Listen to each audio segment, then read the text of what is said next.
এই মুহূর্তের সবচেয়ে বড় খবর, মধ্যপ্রাচ্যে ঘনীভূত হচ্ছে যুদ্ধের কালো মেঘ। ইরান ও যুক্তরাষ্ট্রের মধ্যে চলমান উত্তেজনা এখন আর শুধু কূটনৈতিক টেবিলে সীমাবদ্ধ নেই, বরং তার সরাসরি সংঘাতের দিকে মোড় নিয়েছে। আর এই উত্তাপের সরাসরি প্রভাব পড়তে শুরু করেছে বিশ্ব অর্থনীতিতে।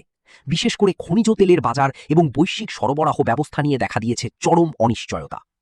ফেব্রুয়ারি মাসের শেষ দিকে মার্কিন ও ইসরায়েলি বাহিনীর বিমান হামলায় ইরানের সর্বোচ্চ নেতার নিহতের পর থেকেই পরিস্থিতি নিয়ন্ত্রণের বাইরে চলে যায়। পাল্টাপাল্টি হুঁশিয়ারিতে এখন রণক্ষেত্রে পরিণত হয়েছে পারস্য উপসাগর। বিশ্বের মোট চাহিদার প্রায় 1/5 খনিজ তেল সরবরাহ হয় হরমুজ প্রণালীর মাধ্যমে। ইরানের পক্ষ থেকে এই প্রণালী বন্ধের হুমকির পর বিশ্ববাজারে অপরিশোধিত তেলের দাম রেকর্ড পরিমাণ বৃদ্ধি পেয়েছে। এর আগে তেলের ব্যারেল প্রতি দাম $120 ছুঁয়েছিল, যা বর্তমানে বিশ্বজুড়ে মুদ্রাস্ফীতির আশঙ্কা বাড়িয়ে দিচ্ছে। হরমুজ প্রণালী দিয়ে শুধু তেল নয়, বিশ্বের সার উৎপাদনের প্রায় 1/3 উপাদান এবং লিকুইড ন্যাচারাল গ্যাস এলএনজি পরিবহন করা হয়। এই পথে জাহাজ চলাচল ব্যাহত হওয়ায় এশিয়া ও ইউরোপের ম্যানুফ্যাকচারিং খাত বড় ধরনের ঝুঁকির মুখে পড়েছে। শেয়ার বাজারে অস্থিরতা। যুদ্ধ শুরুর প্রথম 12 দিনেই মার্কিন ও ইউরোপীয় শেয়ার বাজারে বড় ধরনের ধস লক্ষ্য করা গেছে। বিনিয়োগকারীরা এখন নিরাপদ বিনিয়োগ হিসেবে সোনা এবং মার্কিন ট্রেজারি বন্ডের দিকে ঝুঁকছেন। অর্থনীতিবিদদের মতে এই যুদ্ধ যদি দীর্ঘস্থায়ী হয়, তবে বিশ্ব অর্থনীতি আরেকটি ভয়াবহ মন্দার কবলে পড়তে পারে। যদিও মার্কিন প্রেসিডেন্ট ডোনাল্ড ট্রাম্প দাবি করেছেন যে এই সংঘাত খুব শীঘ্রই শেষ হবে এবং জাহাজ চলাচলের জন্য জলপথ নিরাপদ করা হবে, কিন্তু ইরানের রেভলিউশনারি গার্ডের পাল্টা হুমকি পরিস্থিতিকে আরও জটিল করে তুলছে। আন্তর্জাতিক জ্বালানি সংস্থা আইইএ ইতিমধ্যে তাদের জরুরি মজুদ থেকে 4 কোটি ব্যারেল তেল বাজারে ছাড়ার ঘোষণা দিয়েছে পরিস্থিতি সামাল দিতে। কিন্তু প্রশ্ন একটাই, হরমুজ প্রণালীতে শান্তি না ফিরলে কি আদৌ তেলের বাজার স্থিতিশীল হবে? বিশ্বের প্রভাবশালী দেশগুলো এখন পরিস্থিতির ওপর কড়া নজর রাখছে। একদিকে যুদ্ধের দামামা, অন্যদিকে ভঙ্গুর বিশ্ব অর্থনীতি, সব মিলিয়ে মানবজাতি এক কঠিন সন্ধিক্ষণে দাঁড়িয়ে। রক্তচক্ষু ও ধসে পড়া বাজার, মধ্যপ্রাচ্যের যুদ্ধ যখন বিশ্ব অর্থনীতির গলার কাঁটা। মানব সভ্যতা কি আরও একটি মহাযুদ্ধের দোরগোড়ায়, নাকি এই সংঘাত আসলে বিশ্ব অর্থনীতিকে চিরতরে বদলে দেওয়ার এক ব্লুপ্রিন্ট? ইরান এবং মার্কিন যুক্তরাষ্ট্রের মধ্যে চলমান এই সংঘাত এখন আর কেবল ড্রোন হামলা বা ক্ষেপণাস্ত্রের লড়াইয়ে সীমাবদ্ধ নেই, এটি এখন পরিণত হয়েছে একটি বৈশ্বিক অর্থনৈতিক যুদ্ধে। আজকের বিশেষ প্রতিবেদনে আমরা ব্যবচ্ছেদ করব এই যুদ্ধের প্রতিটি স্তর, কিভাবে আপনার পকেটের খরচ থেকে শুরু করে বড় বড় টেক জায়েন্টদের ভাগ্য নির্ধারিত হচ্ছে মধ্যপ্রাচ্যের এই মরুভূমিতে। পারস্য উপসাগর এখন বারুদের গন্ধে ভারী। হরমুজ প্রণালী থেকে ওমান সাগর পর্যন্ত ছড়িয়ে ছিটিয়ে আছে যুদ্ধজাহাজ।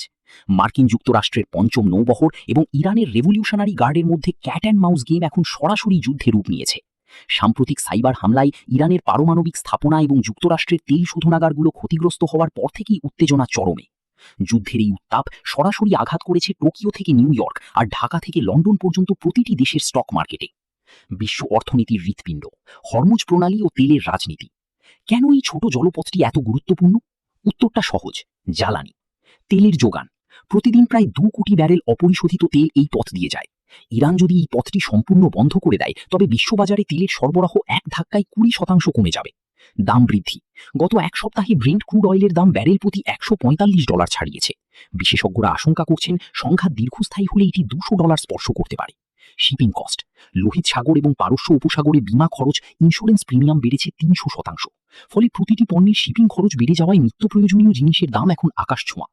এই যুদ্ধের সবচেয়ে বড় ভুক্তভোগী এশিয়া। চীন, ভারত এবং জাপানের মতো দেশগুলো তাদের জ্বালানির বড় অংশ পায় মধ্যপ্রাচ্য থেকে।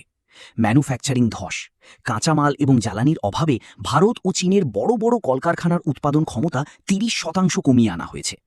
ইউরোপের শীতকাল ও গ্যাস সংকট।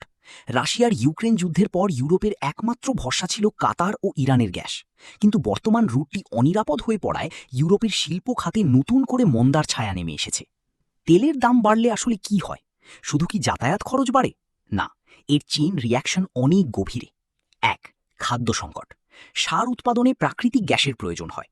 গ্যাস সরবরাহ ব্যাহত হওয়ায় সারের দাম বাড়ছে, যা সরাসরি কৃষি উৎপাদন কমিয়ে দিচ্ছে। ফলে বিশ্বজুড়ে দেখা দিচ্ছে খাদ্য মুদ্রাস্ফীতি। 2. ফেডারেল রিজার্ভের পদক্ষেপ। মার্কিন কেন্দ্রীয় ব্যাংক মুদ্রাস্ফীতি নিয়ন্ত্রণে সুদের হার বাড়িয়েই চলেছে।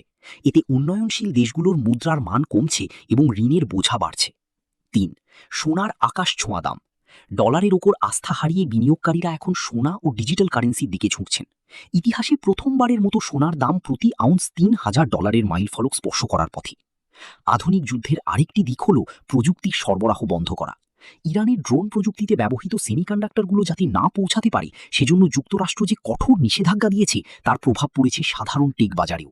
ল্যাপটপ, স্মার্টফোন থেকে শুরু করে বৈদ্যুতিক গাড়ির উৎপাদন ব্যয় আগের চেয়ে দ্বিগুণ হয়ে গেছে।